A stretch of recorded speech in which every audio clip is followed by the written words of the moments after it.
আসসালামু আলাইকুম, আমি মেহেদী হাসান, দেখছেন চয়েস টিভি। উৎসবমুখর পরিবেশে অনুষ্ঠিত হলো জিএফটি গড়েবাড়ি প্রিমিয়ার লিগ সিজন 3 এর প্রথম সেমিফাইনাল ম্যাচ। সেমিফাইনালে গুরুত্বপূর্ণ এই ম্যাচে মুখোমুখি হয় দুটি শক্তিশালী দল, গোল্ডেন স্ট্রাইকার ও কিং ফাইটার্স।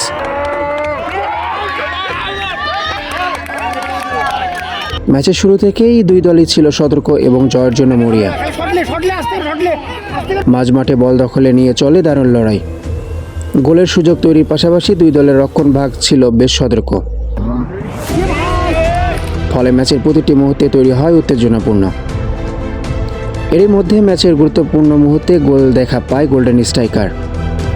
দুর্দান্ত একটি লম্বা শট নিয়ে রায়হান বল পাঠিয়ে দেন কিং ফাইটার্সের জালে। তার অসাধারণ এই শটে গোলরক্ষকের আর কিছু করার সুযোগ ছিল না। গোলের সঙ্গে সঙ্গে উচ্ছ্বাসে ফেটে পড়েন গোল্ডেন স্ট্রাইকারের খেলোয়াড় ও সমর্থকরা। এরপরে ম্যাচে সমতায় ফেরার জন্য কিং ফাইটার্সের একের পর এক আক্রমণ চালায়। গোলের সুযোগ তৈরি হলো, গোল্ডেন স্ট্রাইকারের রক্ষণভাগ দৃষ্টভাবে প্রতিরোধ করে তোলে। শেষ পর্যন্ত আর কোনো গোল না হওয়ায় গোল্ডেন স্ট্রাইকার 1-0 গোলে কিং ফাইটার্সকে পরাজিত করে এবং সিজন 3 এর ফাইনালের পথে আরও এক ধাপ এগিয়ে যায় তারা। দুই দলের দুর্দান্ত লড়াই উপভোগ করতে মাঠে উপস্থিত ছিলেন বিপুল সংখ্যক দর্শক।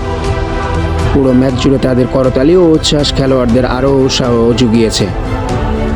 গোল্ডেন স্ট্রাইকারের জয় আর ফাইনালের টিকিটের জন্য অপেক্ষা, এভাবে জমে উঠেছে গড়েবাড়ি প্রিমিয়ার লিগ সিজন 3। এরকম নিত্য নতুন ক্রীড়া সংবাদ ও আমাদের গ্রাম্য সংবাদ পেতে অবশ্যই আমাদের সঙ্গে থাকুন। আমি মেহেদী হাসান, দেখছিলেন চয়েস টিভি। সবাই ভালো থাকুন, সুস্থ থাকুন, আল্লাহ হাফেজ।